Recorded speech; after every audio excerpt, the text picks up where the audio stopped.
comunicado de imprensa. A Igreja Universal do Reino de Deus, reconhecida pelo Decreto Executivo número 31-B/92, de 17 de julho, com sede na Avenida Nicolau Gomes Spencer, número 159, Maculusso, Luanda, e sob liderança do presbítero-geral, Sr. Bispo Alberto II, de nacionalidade angolana, vem informar a toda a sociedade que foi com surpresa e preocupação que tomou conhecimento da vinculação de uma série de ataques e notícias falsas cujo teor repudiamos veemente. Tais publicações colocadas na internet que, mais uma vez, tentam associar a Igreja a tentativas de subornos a autoridades e indivíduos no sentido de favorecer a Igreja. Tais ataques têm como fonte os seguintes endereços digitais: medianewsgroup.blogspot.com,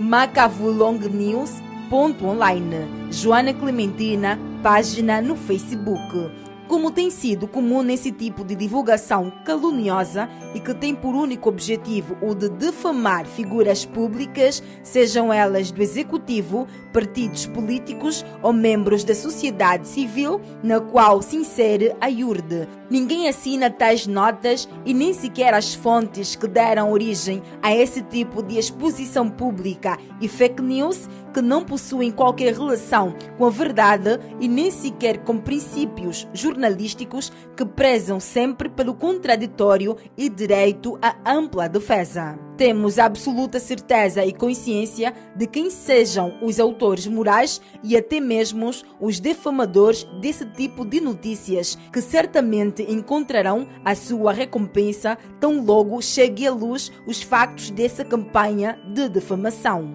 Para chegar a essa conclusão é que pretendemos esclarecer a opinião pública sobre os seguintes factos narrados a seguir. Primeiro, a opinião pública tomou conhecimento ao longo dos últimos tempos do badalado caso IURD, que repercutiu de forma ampla e sonante, e mais ainda sobre o desfecho do mesmo, quando, a 31 de março do ano passado, o competente tribunal, que dentro daquilo que consagra a nossa Constituição, no que diz respeito à separação dos poderes democráticos, o Poder Judiciário proferiu a sentença de absolvição dos líderes da Igreja da maior parte dos crimes que sobre eles pesavam, nomeadamente a evasão de divisas, branqueamento de capitais e associação criminosa. Segundo, o que a maior parte da sociedade não tinha ciência é que o processo em si foi levado aos tribunais pelas mãos desses indivíduos que outrora estavam no nosso seio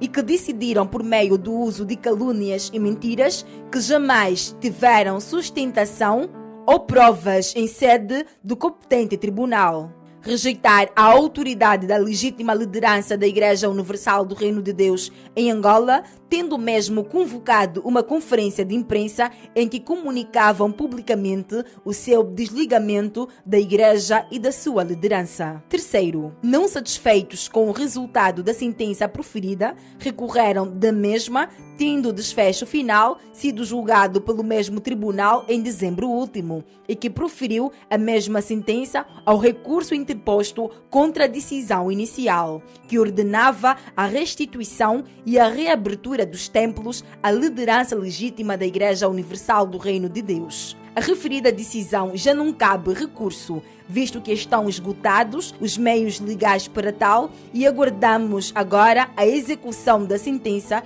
e o retorno aos cultos em todo o país. Quarto, a direção da Igreja Universal do Reino de Deus repudia veemente o teor de tais ataques públicos, que são totalmente infundados e que parecem ser desconhecidas desse grupo de indivíduos, que notoriamente recusam-se a aceitar o funcionamento e a harmonia entre os poderes executivo, legislativo e judiciário no contexto de uma sociedade democrática, e mais ainda por desconhecerem a Constituição da República de Angola, que consagra a laicidade do Estado. Quinto, aproveitamos ainda o ensejo para apelar às autoridades constituídas no sentido de rapidamente identificar os autores morais de tais notícias, no sentido de serem responsabilizados pelo que têm estado a vincular, sob pena deles continuarem na sua cruzada contra todo o tipo de autoridade espiritual ou constituída.